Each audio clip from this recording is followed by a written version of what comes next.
Show that the function given by fx is equal to sin x is strictly increasing in 0 to pi by 2 open interval. The second part of the question is it is strictly decreasing in the pi by 2 to pi open interval. And the C part of the question is we have to prove that the given function is neither increasing nor decreasing in the interval 0 to pi. So let's see how we are going to solve this problem. तो चलिए शुरू करते हैं। देखिए question में आपको जो function provided है वो है y is equal to sine x. और अभी अगर मैं राइट नाउ इसमें कोई कैलकुलस अप्रोच ना लगाऊं तो हम लोग ग्राफिकली भी एक बार इसको चेक कर सकते हैं कि let this is a Cartesian system, this is a Cartesian system. और अगर मैं साइन एक्स के ग्राफ को प्लॉट करूं and this is a curve of y is equal to sine x between 0 to 2 pi. Now this location is और x is equal to 0, ये location है x is equal to pi, और ये location है आपके पास x is equal to pi by 2 के। Fine. अब आप यहाँ पे इजीली चेक कर सकते हैं कि अगर आप 0 टू पाई बाय 2 के इंटरवल की बात करें तो यहाँ पे ये जो साइन एक्स है ये अपनी वैल्यू को इंक्रीज कर रहा है। यानी कि आप ये बोल सकते हैं कि जो साइन एक्स फंक्शन है वो 0 और पाई बाय 2 के ओपन इंटरवल में इंक्रीजिंग है। सिमिलरली अगर आप फर्दर इंटरवल को चेक करें बिटवीन पाई बाय 2 टू पाई, तो आप यहाँ पे देख सकते हैं कि ये जो फंक्शन है अभी अपनी वैल्यूज को स्लाइटली डिक्रीज कर रहा है between pi by 2 to pi.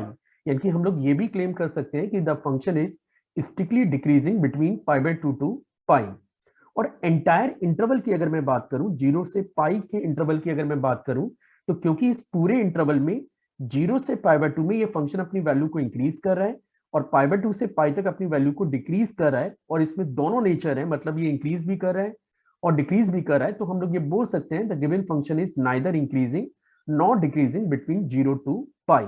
But इस क्वेश्चन को सॉल्व करने के लिए ये तो इसका ग्राफिकल अप्रोच हो गया, लेकिन अभी हमें कैलकुलस को यूज करना पड़ेगा इस क्वेश्चन को सॉल्व करने के लिए। तो चलिए अब थोड़ा सा कैलकुलस पे बात करते हैं। तो सबसे पहले we need the concept to solve this question, कि इस क्वेश्चन में कंसेप्ट क्या लगेगा। तो चलिए बात कर लेते हैं।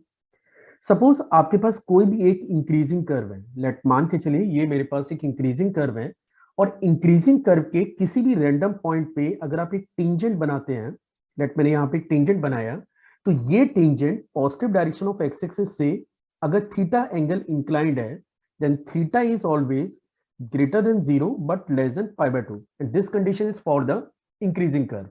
हाँ, लेकिन अगर आपका कर्व डिक्रीजिंग है, सपोज आप किसी एक ऐसे कर्व की बात करें जो आपके पास डिक्रीजिंग है, डिक्रीजिंग फंक्शन के किसी भी रैंडम पॉइंट पे अगर आप एक टेंजेंट प्लॉट करते हैं, तो ये टेंजेंट पॉजिटिव डायरेक्शन से अगर थीटा इंक्लाइंड है, तो ये जो थीटा है this is always greater than pi by 2 but less than pi.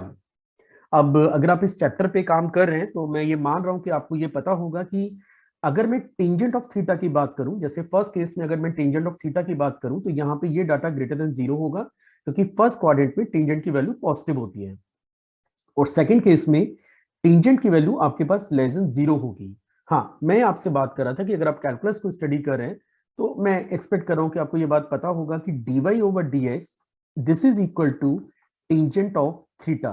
Means यहां से क्या कंसेप्ट हमारे सामने जनरेट होता है, अगर मेरे पास कोई भी एक फंक्शन है y is equal to F X, और अगर मैंने इस फंक्शन को डिफरेंशिएट किया, let the function is your F dash X, अगर ये डाटा ग्रेटर देन 0 आता है which is also equal to tan theta, अगर ये डाटा ग्रेटर देन 0 आता है then the curve is increasing, और in case if the function is y is equal to F X, आपने इसको डिफरेंशिएट किया, let the function is your F dash x, और ये डाटा अगर लेस देन 0 आता है, मतलब टेंजेंट ऑफ थीटा अगर आपका लेस देन 0 आता है, तो आप ये क्लेम कर सकते हैं कि ये जो कर्व है वो एक डिक्रीजिंग कर्व होगा। फाइन। तो यहाँ पे आप देख सकते हैं ये एंटायर इंटरवल में, इसके बाद ही आपको स्टडी करना होगा, ये वाले केस की बात हम नहीं करेंगे। यहाँ पे आप देख सकते हैं the curve is decreasing curve. अब चलते हैं क्वेश्चन पे। क्वेश्चन जो आपको प्रोवाइडेड है वो क्वेश्चन आपके पास है y is equal to sine of x, and without the help of graph मुझे ये कंफर्म करना है कि ये फंक्शन किस इंटरवल में इंक्रीजिंग है और किस इंटरवल में डिक्रीजिंग है। तो हमने क्या किया, हमने गिवन फंक्शन को डिफरेंशिएट किया। अगर मैं फंक्शन को डिफरेंशिएट करूंगा तो I will have cos x here, मेरे को फंक्शन का जो डेरिवेटिव है वो cos x मिल गया है। अब हमें बात करनी होगी कि cos x की वैल्यू ग्रेटर देन 0 कब होती है। तो आप ध्यान दे सकते हैं कि जो cos x है वो फर्स्ट क्वाड्रेंट में पॉजिटिव वैल्यू प्रोवाइड करता है। अगर ये data cos x first quadrant में पॉजिटिव है, मींस हम लोग ये लिख सकते हैं when x is between 0 to π/2 dy over dx is greater than 0, और अगर dy dx आपका greater than 0 है then the curve is increasing, so it means y is equal to sin x is increasing between 0 to π/2। और हाँ, अगर आप cos x की बात करें dy over dx तो हमने फाइंड आउट कर ही लिया है जो कि cos x के इक्वल आ रहा है, ये लेस देन 0 होगा when x belongs to π/2 to pi का ओपन इंटरवल। ठीक है, सेकंड क्वाड्रेंट में cos x की वैल्यू नेगेटिव होती है, और जैसा अभी मैंने बताया था कि अगर किसी फंक्शन का फर्स्ट डेरिवेटिव नेगेटिव आता है then it suggest you the curve is decreasing curve.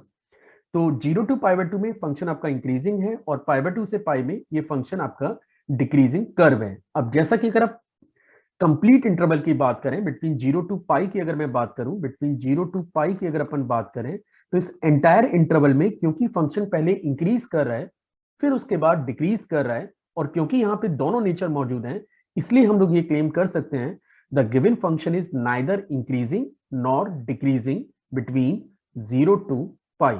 क्योंकि स्ट्रिक्टली इंक्रीजिंग और स्ट्रिक्टली डिक्रीजिंग होने के लिए, या फिर इंक्रीजिंग और डिक्रीजिंग होने के लिए नेचर एक जैसा होना चाहिए, या तो वो इंक्रीज करे या फिर केवल डिक्रीज करे। अब क्योंकि यहाँ पे दोनों नेचर मौजूद है, इसलिए हम लोग ये क्लेम करें the given function is neither increasing and nor decreasing.